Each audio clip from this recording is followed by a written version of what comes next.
Vivimos en un mundo en constante cambio que usted merece entender, porque es imposible interpretar la realidad que vivimos sin conocer cada uno de sus colores. Porque muchos son los tonos de la actualidad. Presentamos Matices. Una producción de Noticias Monumental.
La radio de Costa Rica, ¿qué tal? Muy buenas tardes, bienvenidos a Matices, yo soy Randall Rivera, les agradezco muchísimo que nos acompañen arrancando semana por dicha en horario habitual de Matices de 2 a 3 de la tarde y hoy que me escribieron mucho el fin de semana que cuando tocábamos un tema internacional que tiene que ver con la guerra entre Israel y Palestina, particularmente un grupo armado palestino que es Hamas. Y bueno, lo tocaremos hoy, por eso invité a Carlos Cascante a que nos acompañe para explicarnos qué es lo que está pasando.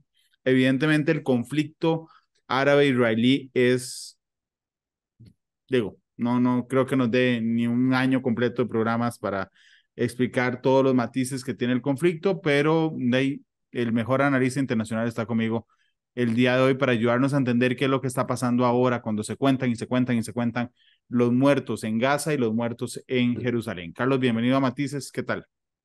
Buenas tardes, Randall. Un gusto estar con vos y con todos los que nos escuchan. Efectivamente, es un conflicto de 75 años, caracterizado por momentos de cierta, no diría tranquilidad, pero sí cierta calma en la tormenta y momentos donde el conflicto escala y empezamos, como vos señalás, a contar esa escalada por muertos.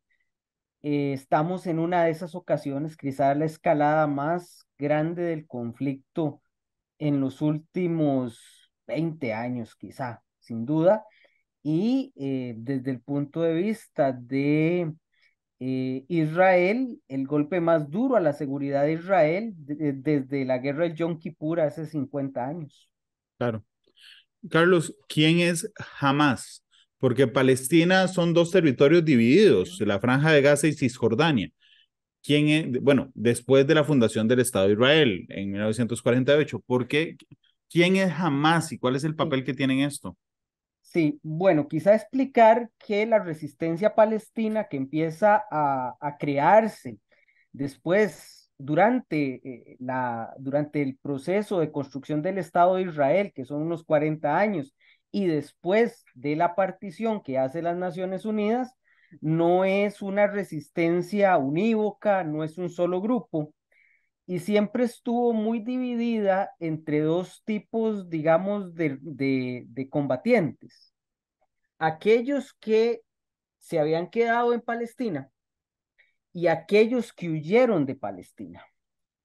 Y eso va generando dos formas de entender el conflicto, dos formas de luchar contra el avance de Israel en algunos casos.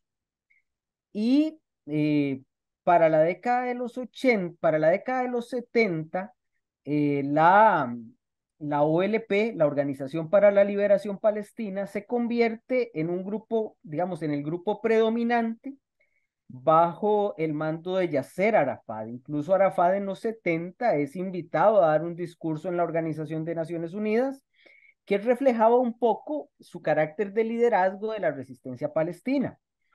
Arafat, con el paso del tiempo, va comprendiendo que va a ser muy difícil el objetivo de eliminar al Estado de Israel y empieza a tener una posición más pragmática, vinculado más bien con el cumplimiento de la resolución de partición de la década de los 40. Y empiezan la figura de Arafat empieza a volverse más potable en las capitales occidentales y en ser el negociador central de las relaciones con Israel. En la década de los 80 eso queda muy claro, pero hay resistencias contra el liderazgo de Arafat y se van generando una serie de organizaciones alternas a la Organización para la Liberación Palestina, crea un partido político, Al-Fatah, y una de esas organizaciones, digamos, contrarias a, al liderazgo de Arafat es Hamas. Hamas se funda en el 87, ha tenido financiamiento de Irán y en los últimos años de Qatar, el apoyo también de Hezbollah, que es el grupo armado que se levanta contra la ocupación israelí del sur del Líbano de los 80. Y Hamas empieza a desarrollar una mayor presencia en la Franja de Gaza. La Franja de Gaza que hasta el 2005 estuvo bajo control israelí. Cuando Israel se va y la Franja de Gaza queda dentro de la autoridad palestina, Hamas se convierte también en un partido político. Hamas entonces tiene dos líneas, una línea política y una línea paramilitar o miliciana. Son las brigadas que fueron precisamente las que operaron el sábado pasado.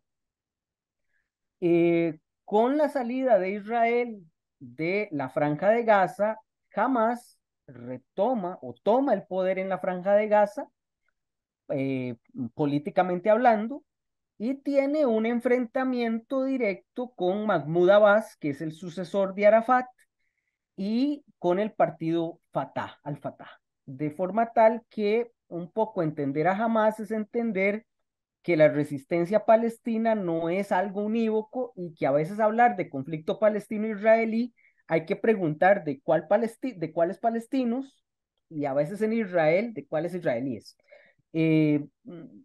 Jamás digamos, nunca fue considerado por el Estado de Israel una amenaza a la estabilidad del Estado de Israel. Eso es un elemento importante, pero sí ha sido considerado digamos, todos los socios que apoyan a Israel como un grupo terrorista. Un elemento importante, Randall, es aclarar que ni Al-Fatah ni Hamas en este momento son, o al menos hasta lo que pasó el sábado, son grupos altamente populares entre la población palestina. Por ejemplo, una encuesta hecha por un centro palestino de este tipo de investigaciones revelaba que al menos entre el 44 y el 50% de los palestinos consideran que ni Al-Fatah ni Hamas representan los intereses del pueblo palestino. Eso es un elemento importante. Sin embargo, Al-Fatah es un poco menos popular que lo que es Hamas. Y Hamas, digamos que se aprovecha un poco de el rencor que creo yo que con toda justicia guarda mucho el pueblo palestino en contra de el Estado de Israel por comportamientos que el Estado de Israel ha realizado históricamente y que en los últimos años han empeorado gravemente. Hasta el momento en que estamos haciendo este programa, hay 700 muertos del lado israelí, 2.300 heridos del lado israelí. Del lado palestino hay 560 personas asesinadas por Israel desde el sábado, incluyendo más de 100 niños y 2.900 heridos en la respuesta durísima que ha dado Israel al ataque a su territorio.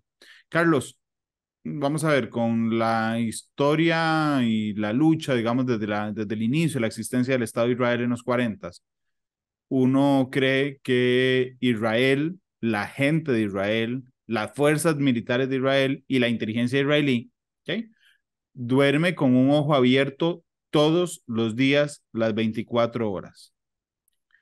Pero parte de lo que tiene sorprendido al mundo es la facilidad del ataque del sábado anterior. ¿Puedes contarnos, por favor, cómo se desarrolló ese ataque y por qué es que sorprende al mundo, digamos, la facilidad con la que Hamás se infiltra en territorio israelí? Sí, Randall, hay que comprender un poco cómo es ese territorio. Cuando usted se acerca a esa frontera es una frontera cerrada, es una frontera amurallada, en algunas partes con muros más altos y más fuertes que en otros. Igualmente es una frontera tecnológicamente vigilada. Ese es el otro elemento. Es decir, son fronteras con altísimos niveles de seguridad. Eso es lo primero que hay que tener claro. El sábado hay una incursión de las milicias de Hamás, de las brigadas de Hamás, a través de puntos específicos en ese muro. Incluso hay levantamiento de ciertas vallas, hay toda una incursión. Incluso se dice que utilizaron los túneles que tienen desarrollados para saltarse ciertas defensas. En fin, es una incursión a gran escala para lo que es Hamas. Y aquí hay que dejarlo claro, militarmente hablando, Hamas no compite con el ejército de Israel, con las fuerzas de defensa de Israel. Hamas es un grupo de milicianos entrenados, bien armados, no digo que estén mal armados, están financiados, una parte por Qatar, otra parte por Irán, pero si usted lo compara con las capacidades del ejército de Israel en una guerra simétrica, no tiene nada que hacer. Esto es un ejemplo de guerra simétrica, donde se utilizan mecanismos que no son los típicos de una guerra frente a frente. ¿Qué es lo que se sabe en términos generales de lo que sabía la inteligencia israelí? Y no solo la inteligencia israelí, Randall, aquí también está metida la inteligencia de los Estados Unidos, no es solo un golpe para la inteligencia de Israel, es un golpe para la inteligencia de los Estados Unidos. Eh, ¿Qué es lo que se sabe? Se sabe que se detectaron ciertos ejercicios sospechosos en estas zonas que fueron traspasadas por las brigadas de Hamas. Se sabe que estaban haciendo ejercicios. Se sabe también que la lectura de la inteligencia de Israel fue que eran ejercicios típicos de los que suele hacer Hamas, pero que nunca terminan en nada, sino que son ejercicios más bien propagandísticos para ganar adeptos en el plano interno de Hamas, en la franja de Gaza. Em, Hay un elemento que a mí me parece clave para entender que Gaza, que en este momento se hubiera generado ese ataque, que es que Israel está viviendo en su política interna momentos sumamente convulsos, con un gobierno muy, muy débil en términos de mantenerse en el poder, no tanto el gobierno, sino la figura de Netanyahu. Ese es un elemento importante. Y que habían habido disputas muy evidentes, muy, muy evidentes, públicas, entre los reservistas de las Fuerzas de Defensa de Israel y el gobierno de Netanyahu a raíz de unas reformas judiciales que le restaban poder a los tribunales y favorecían al Ejecutivo. Eso por una parte, y por otra, había malestar también en las fuerzas de defensa de Israel en razón de que el gobierno de Netanyahu era un gobierno muy religioso y poco secular. Y tanto las fuerzas de defensa de Israel como los servicios de inteligencia de Israel son muy seculares. Y que eso había generado desavenencias entre ambas partes. Y que entre esas desavenencias y la excesiva confianza de los cuerpos de inteligencia es que jamás aprovecha la situación, logran desarrollar esta avanzada de alrededor de 15, de unos 20 kilómetros, una cuestión así, toman prisioneros, que es un elemento muy importante. Se dice, hay números muy variados en la información que sale. Alguien habla de 115 prisioneros israelíes, civiles y militares. Otra gente habla de 200. Lo cierto del caso es que llevaron una operación a gran escala que costó la vida de mucha gente de Israel. Se habla de 700 personas. Eso no es normal que ocurra en Israel. Es un golpe durísimo y, digamos, la opinión pública se debate en plantear esto como para lo que los Estados Unidos fue el 11 de septiembre, digamos que la avanzada, que la incursión de Hamas es prácticamente un 11 de septiembre para el Estado de Israel, algo que no habían visto en 50 años. Em, esta avanzada, Randall, se salda también con una reacción rápida de las fuerzas de Israel, eh, con discursos especialmente violentos que auguran, ya se está dando ataques aéreos, pero también auguran una, un avance terrestre de Israel en Gaza. Entonces es una situación pues compleja, ¿verdad?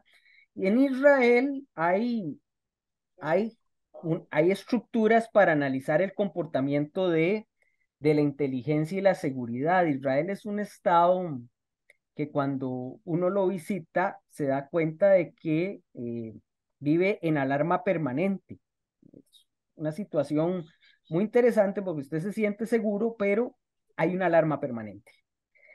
Y hay, digamos, toda una serie de estructuras políticas que pasan valorando la actuación de la inteligencia y de los cuerpos de seguridad. Entonces, esto no se va a quedar acá después de la reacción, que creo que va a ser furibunda, se vendrá toda una investigación que probablemente de cara a la opinión pública israelí irá revelando exactamente cuáles fueron los yerros en inteligencia y muy probablemente dentro de los Estados Unidos se haga un ejercicio similar para determinar exactamente qué pasó. Yo no creo que esto se sepa en los próximos meses. Esto durará años en lograr determinar con claridad dónde estuvieron los errores.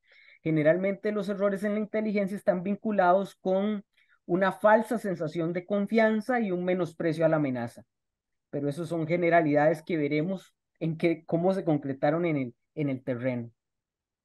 La respuesta de Israel, de la que nos comentabas además, que tendrá una incursión a tierra en la franja de Gaza, ha sido tremendamente furibunda. Ujú. Eh, Digo, aquí va, no sé, una cosa más amplia, pero por ejemplo, cuando Hamas ataca a Israel, creo que sabe por descontado que le van a devolver el ataque y que el ataque está y que será furibundo. Por eso los palestinos que viven en Gaza, que no son parte de Hamas, se Ujú. convierten, Carlos, en carne de cañón. O sea, cuando uno lee que hay 100 niños asesinados en la franja de Gaza, entiende que es producto del contraataque israelí. Digo, pero estoy seguro que no eran parte de los milicianos de Gaza. Recordar, Randall, que la primera acción fue cerrar el agua, porque Así es. Todos la los fran- servicios de la Gaza están en Israel. todos los orígenes de los servicios en Gaza son controlados por Israel. Es que Gaza está rodeado por Israel y la frontera con Egipto también está cerrada. Es decir, es un control militar del espacio, aunque Israel ya no controla la zona internamente, pero externamente la controla y la puede aislar, que es lo que ha estado haciendo. Eliminó electricidad, quitó agua. Incluso se le dijo a los palestinos, salgan de Gaza, a campos de refugiados. Entonces, junto con los muertos se va a haber una crisis de refugiados. Estamos hablando que es un espacio muy pequeño de territorio con 2 millones de habitantes. La densidad es altísima en Gaza. Entonces es, Voy a robarle este mapa a la BBC. ujú, perfecto. La Franja de Gaza, exactamente. La línea roja es el control de Israel y la frontera de Egipto no es que esté abierta, también está cerrada. Entonces, al final del día, lo que vamos a ver es una crisis de migrantes muy pesada y muchos muertos. Ya los ataques aéreos han empezado a causar graves daños a la infraestructura de Gaza. El hecho de que Israel haya señalado que esto es una guerra y que haya declarado guerra, quiere decir que puede mover a todos sus reservistas. La Fuerza de Reserva de Israel está muy bien entrenada, es muy poderosa. Em, la última incursión militar en Gaza fue muy dura. Creo que jamás captura rehenes para intentar poder negociar con Israel que la incursión punitiva no sea tan dura. Lo que pasa es que en el fin de semana, y aquí hago un paréntesis brevísimo, Randall, el gobierno que actualmente tiene Israel es el gobierno más conservador de toda la historia de Israel. Ahí están ultranacionalistas y están partidos religiosos. Y dentro de los grupos ultranacionalistas que controlan, entre otros, ciertos ministerios clave em, del gobierno israelí, son partidos ultranacionalistas que no creen en la idea del doble Estado, o sea, de los dos estados en Palestina. Hay gente ahí que cree que lo ideal sería un solo Estado controlado desde Tel Aviv, sin que existan derechos para los palestinos. Hay gente que piensa eso. Incluso, Randall, cuando se habló del tema de rehenes, uno de los ministros más importantes del gobierno de Netanyahu dijo que habría que descartar un poco el problema de los rehenes, porque aquí no se podía negociar rehenes con terroristas y que lo ideal es ser lo suficientemente crueles, con esas palabras, crueldad, para, eh, para acabar con Hamas. Entonces, se juntan dos cosas verdaderamente malas. Hamas también tiene un problema interno grave. Hamas tiene desde visiones más pragmáticas que hablan de que hay que sentarse a negociar y visiones más agresivas, más extremas, que todavía sueñan con acabar con Israel. Sí, lo que Eh, pasa es que, perdón, Carlos, esa es la duda que yo tengo. Si yo fuera jamás, que yo digo, bueno, voy a planificar este ataque sorpresa, le meto drones por aquí, parapentes por allá, ok, entro en un día donde túneles, El Shabbat, todo ujú. eso, ok, pero algo en mi mente me va a decir, ¿y después qué? Que No, cuando ya, se me devuelva, ¿qué hago? Si no tengo la fuerza necesaria para resistir, sí, sí, jamás sabe, los gacíes saben lo que se viene. lo que se viene y que no tienen fuerza para resistir. Sí, lo saben completamente y es un riesgo calculado. Lo que te decía es que al final del día esas pobres poblaciones palestinas e israelíes están en manos de los gobiernos más extremos o de las figuras más extremas que podrían tener y eso es una desgracia para todo el mundo. Perdón, pero no Em, es un riesgo calculado, es un riesgo seguro y asumido. O sea, sí, sí, sí. pero es un riesgo calculado por las siguientes razones. ¿Qué busca Hamas? Hamas en primer lugar busca ganar legitimidad dentro de la banda de Gaza.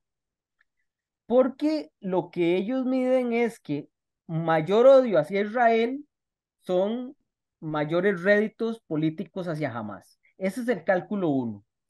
Cálculo dos, y aquí se mete Irán en la película. Cálculo dos, el conflicto palestino-israelí ha estado muy lejos de las prioridades de las capitales del mundo por razones conocidas, el COVID y la guerra en Ucrania. Esto ha permitido, en el medio de todo este proceso, que ciertos países que históricamente han apoyado el conflicto palestino-israelí se olviden del asunto y negocien con Israel. Los acuerdos Abrams que han permitido que Israel regularice relaciones con Marruecos, con Bahrein y con Emiratos Árabes. Y en este momento Israel negociaba un acuerdo con los sauditas. Si Arabia Saudita negociaba y llegaba a un acuerdo completo con Israel, con apoyo de los Estados Unidos, eso hubiera sido, te soy muy honesto, desde el punto de vista de la gente de Hamas, el fin de la causa palestina. Ajá. Se Porque Arabia acaba. Saudita se acaba, porque ya no tenés un socio importante mediador, tenés un socio de Israel. O bien, en un menor grado, el fortalecimiento absoluto de la autoridad palestina liderada por Al-Fatah, que son mis enemigos jurados. Estoy hablando como si fuera Hamas. Ajá. Entonces, ¿qué es lo que ganan ellos con esto? Bueno, ganan relevancia dentro de la lucha palestina, ganan algo de legitimidad y ¿no? Así lo piensan ellos. ¿Quién sabe si la ganarán? Probablemente no la ganen, pero ellos piensan que la ganarán. Pero ante todo, evitarán finalmente un acuerdo que para ellos era mortal entre Israel y Arabia Saudita. Pero lo evitará. Sí, sí, de hecho, la declaración que hace Arabia Saudita es como, bueno, mala suerte, tenemos que apoyar en este momento a los palestinos eh, y digamos que un acuerdo que parecía que al final de año podría ser posible, se ha atrasado. Incluso los Estados Unidos han descartado el seguir siendo de mediador en el acuerdo por el momento. Dicen que lo que se ha sabido de la diplomacia estadounidense es que lo descartan, que de plano deja fuera la posibilidad de ese acuerdo que hubiera dejado a Hamas solo en su lucha, porque probablemente los saudíes hubieran concentrado, como ya lo han hecho, por su enemistad con Irán, pese a la regularización, comillas, de sus relaciones con Irán, hubieran favorecido al Fatah y a la autoridad palestina. ¿Y qué pasa con Irán? Porque desde que ocurrió esto el sábado, hay voces, incluso muy autorizadas a nivel mundial, que dicen el que está detrás de esto es Irán. ¿Qué pasa con Irán? ¿Por qué? Irán siempre ha apoyado, en esta lucha, Irán siempre ha apoyado a Hamas. O sea, Hamas ha sido Hamas y Hezbollah en el sur del Líbano. Irán, digamos que apoya a estos grupos que son más anti-israelíes, porque al final del día la autoridad palestina ha sido muy pragmática en sus negociaciones con Israel. Y digamos, en algunos espacios del mundo musulmán se ven incluso como colaboracionistas de Israel. Y eso les ha restado legitimidad. Irán, aunque haya establecido relaciones o haya regularizado sus relaciones con Arabia Saudita por intermediación de China, siguen en realidad siendo enemigos. Lo que llegaron fue a una estabilización, pero no a eliminar sus disputas. Bajo esa lógica, tener en una misma cesta, con colaboración cada vez más evidente y fuerte, a Arabia Saudita e Israel, dejaba a Irán en una situación de debilidad. Entonces, es probable que Irán quiera usar cualquier elemento que evite ese acuerdo. Ahora, jamás no es que depende absolutamente de las decisiones de Teherán. Ha quedado claro que tanto Hamas como Hezbollah muchas veces actúan con cierto grado de independencia. Y todavía, digamos, los Estados Unidos, que son los más interesados en el asunto, no han señalado que específicamente en este momento Irán haya sido el que haya dado el ok a la operación, ¿verdad? Incluso han sido muy cuidadosos de decir que Irán dio el ok para esta operación, aunque sí han señalado que evidentemente Irán ha venido a lo largo de los años preparando a Hamas, dotando de capacidades militares a Hamas para este tipo de actos. Carlos, vamos a ver, cuando uno diseña un ataque, ¿ok? En teoría lo diseña contra objetivos militares. sea, es decir, uno dice, voy a ir a destruir esta base, voy a ir a destruir este cañón, en teoría. ¿Ok? Cuando uno ve los videos del ataque de Hamas a Israel, lo que encuentra es un ataque desenfrenado, sin distinciones entre civiles y militares. O sea, las Correcto. tomas del baile de Rave, donde quedaron 250 muertos, es impresionante. Eso no es ningún objetivo militar. No, El nivel de crueldad de Hamas al entrar a Israel fue, digo, brutal, brutal, increíble. Total, brutal. sí. Randall, estamos ante una guerra simétrica. Es que, vamos a ver, aquí es importante hacer una diferencia. Hay guerras que son simétricas, donde los actores son estados, donde hay un campo de batalla y donde hay una serie de normativas de la guerra que, digamos, personal militar profesional tiene en la cabeza. El conflicto entre Israel y Hamas es un conflicto asimétrico. Y en los conflictos asimétricos, este tipo de operaciones que causan terror, que desestabilizan, son parte del arsenal que se tiene para causar daño. Entonces, digamos, esto se entiende desde ese conflicto asimétrico, donde no hay reconocimiento de objetivo militar, objetivo civil, todo es objetivo. Todo lo que cause desestabilización es objetivo. Y, por supuesto, el daño que se causa a los civiles es enorme. Y ya ves que dentro de las personas tomadas como rehenes también hay civiles y militares. Efectivamente, ahí no hubo reconocimiento de ningún tipo. El gran problema es que el ejército de Israel, que es un ejército regular, eh, continúes también sin hacer caso de este tipo de distinciones y avance y cause un daño eh, sin precedentes a la estructura de Gaza, ¿verdad? A las estructuras de Gaza.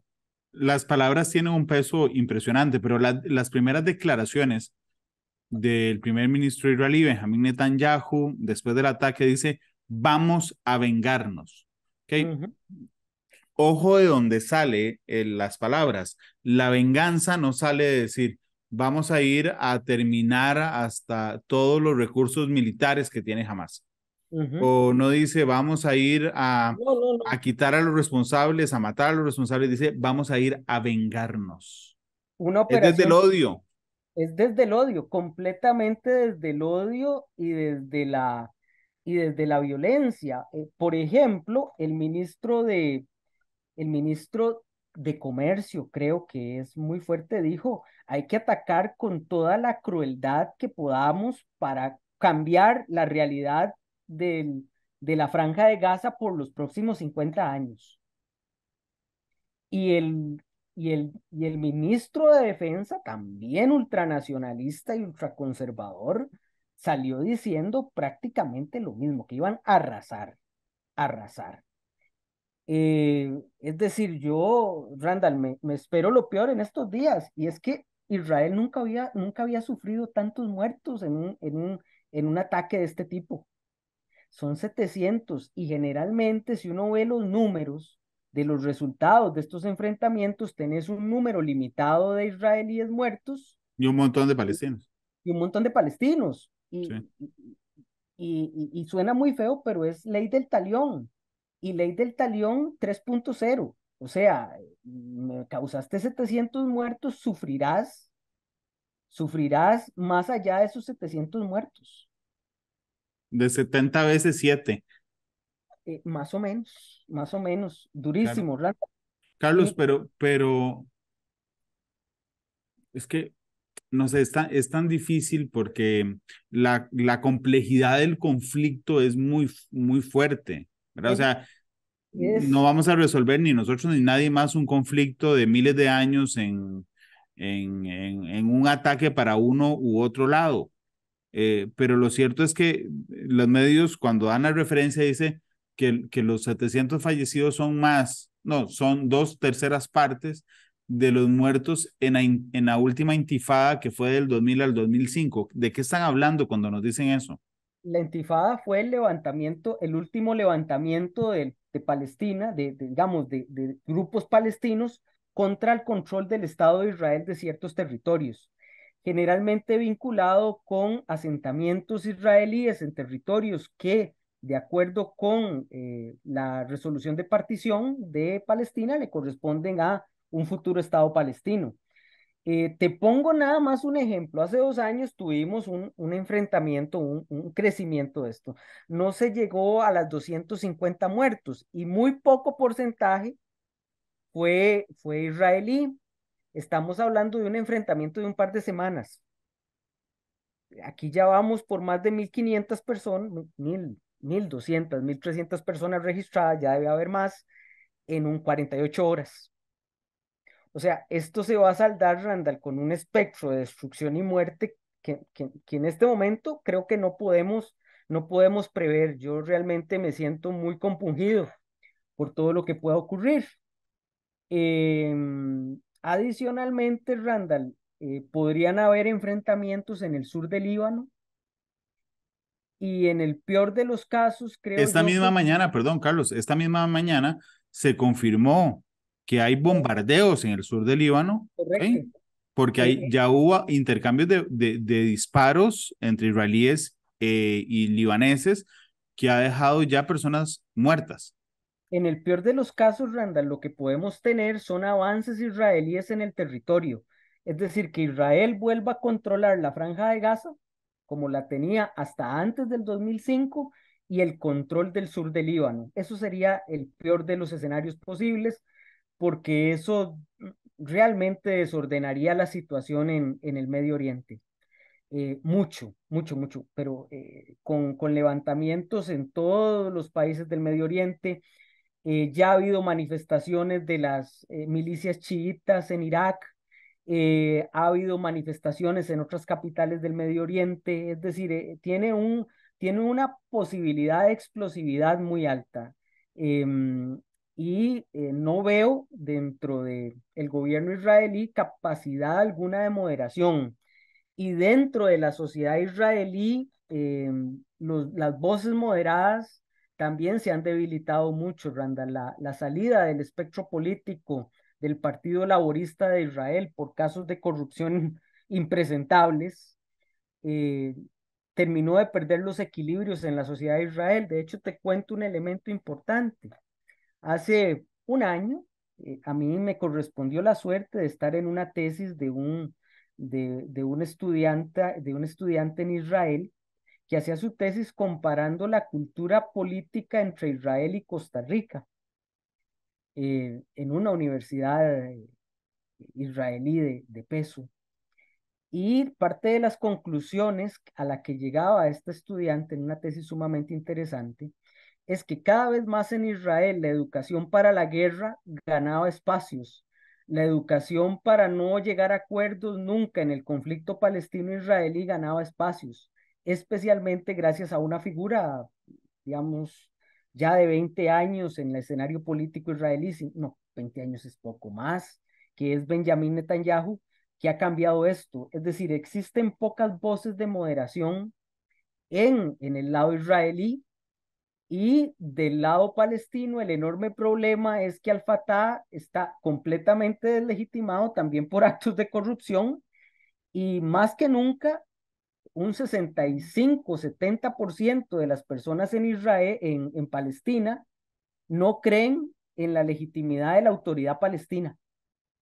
Y si hoy hubiera elecciones en Palestina, cosa que es muy improbable, pero si hubiera hoy elecciones, Ismail Haniyeh, el líder de Hamas, le ganaría a Mahmoud Abbas. Y es más, el bando más conservador de Al-Fatah le ganaría al bando moderado de Al-Fatah. De forma tal que de los dos lados estamos en una situación de ebullición muy, muy, muy dura.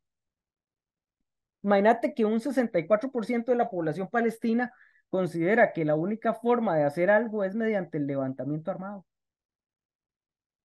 Y del lado de Israel, el gobierno de Netanyahu ha tenido un avance en la construcción de asentamientos en territorios ocupados como no se ha visto en años. Incluso el mismo Biden antes del sábado tenía una posición contraria a Netanyahu y le decía, frene los asentamientos, reconozca los derechos del pueblo palestino. Y con esto, digamos, a Biden no le ha quedado más que apoyar al 100%, al menos visiblemente, a, al gobierno de Netanyahu. Nada más te lo pongo, el diario Haaretz publicó el sábado un editorial donde, entre otras cosas, concluía o decía en las primeras partes del editorial eh, que Netanyahu había fallado en observar las consecuencias que llevaba establecer un gobierno anexionista y poner a figuras que abrazaban una política exterior del Estado de Israel que abiertamente ignoraba la existencia y los derechos del pueblo palestino. Es decir, Sí, es muy fuerte. es muy fuerte proviniendo, y el 8, y del 8 de octubre, es decir, bien recibiendo esto, Claro. y claro, condenando también, porque hay que condenar el ataque de Hamas, todo ataque que cause la muerte de civiles, que no están haciendo nada, que están celebrando un concierto, es condenable, y totalmente condenable y reprobable. Pero por eso te digo que ambos pueblos están viviendo el peor de los liderazgos posibles. Claro, pero, bueno, vamos a ir a la pausa. Regresamos después. Es más, te voy a hacer el comentario al regresar de la primera pausa comercial. Ya volvemos.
La radio de Costa Rica, regresamos a Matices. Estamos hablando de la guerra entre Israel y Hamas con Carlos Cascante. Antes de la pausa, lo que le iba a decir a Carlos es que el conflicto es tan complejo, ¿verdad? Que no es porque los dos estados, no es por la convivencia pacífica, digamos, de dos estados. ¿Ok? No. Tiene que ver con la existencia misma de cada uno de los dos estados. O sea, es decir, yo no dudo que jamás quiera desaparecer al Estado de Israel de la faz de la tierra. ¿Okay? Al menos una parte de Hamas, la parte más belicosa, la Bueno, parte pragmática, digamos que podría reconocer en algún momento el Estado de Israel. pero desde el punto de vista pragmático, no desde el Ujú. punto de vista de deseo. O sea, es No, decir, jamás. el deseo es Israel no debería existir, digamos, el Estado Ujú. de Israel no debería existir. ¿Okay?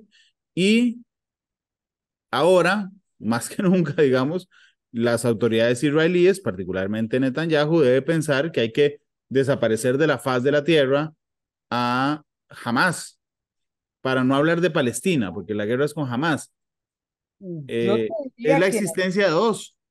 yo te diría que nunca, como antes, en 75 años de conflicto, la idea de que la solución de dos estados está más lejos de alcanzarse es ahora, es ahora. Ni siquiera después de las guerras de los 60 y 70, es ahora, porque abiertamente eh, los grupos que controlan el futuro de ambas sociedades parecen estar más vinculados con la idea de una guerra total, de total eliminación del enemigo, sin llegar a acuerdos que permitan de alguna forma la convivencia entre ambos. Y vieras qué doloroso es esto, porque yo he sido testigo en Israel y en Palestina de que hay proyectos de convivencia que funcionan muy bien, donde uno se da cuenta que sí, que existen sensaciones de rencor de largo plazo, pero que en un momento las nuevas generaciones iban superando eso y podían hacer proyectos de convivencia. Lamentablemente, se han impuesto cada vez más las líneas políticas duras de ambos lados. Claro, por eso cuando te hablaba de la no existencia del otro, que es lo que busca cada una de las autoridades, no de los pueblos. Ujú. Y Randall, y a esto hay que sumarle responsabilidades. El gobierno de Estados Unidos de Donald Trump acuerpó la política expansionista de Netanyahu abiertamente. Y el gobierno de Biden tampoco es que la limitó mucho. Fue un poco más crítico, por supuesto, pero tampoco es que la limitó mucho. Y de ahí, Israel se vio con campo. Asimismo, le resolvieron los problemas con negociaciones con países que tradicionalmente tenían un apoyo hacia la causa palestina, que también desde los árabes hay, digamos, no le digamos tradición, que es muy duro, pero digámosle como que en la agenda de ciertos países árabes, el conflicto palestino-israelí pasó a un tercer plano porque con Israel tenían negocios muy buenos, Israel les proveía de tecnología de seguridad que necesitaban y la alianza contra Irán, específicamente en el caso de Emiratos Árabes y de Bahrein, les era muy útil para contrarrestar el peso de Irán en la región. Entonces, hay, digamos, elementos puramente dentro de las sociedades israelíes y palestinas, pero también parece mentira. Hay muchos grupos que se favorecen mucho con que el conflicto esté como esté y que esté recrudeciendo. Eh, Doy dos ejemplos. Para Netanyahu, que estaba en una situación caótica internamente, con protestas un día sí y otro también contra sus reformas judiciales que pretendían darle más poder al Ejecutivo. Tener este bálsamo de aire, este bálsamo de sanidad, porque ahora es un gobierno nacional contra una amenaza nacional, le ha dado una tranquilidad que no tenía antes del sábado. Y para jamás volver a ser el protagonista de la causa palestina también le da muchas ventajas. Y eso es lo peor de todo, que la muerte de las personas le sirve a estos dos grupos para mantener eh, su vigencia. Claro, Mm, pero también suma nuevos rencores y nuevos odios, Carlos, porque completamente. digamos, los civiles que estaban en el concierto, ¿ok? O las familias de esos 250 muertos en el concierto, van a odiar a Hamas como nunca antes en la vida. Ya no es, digamos, digamos,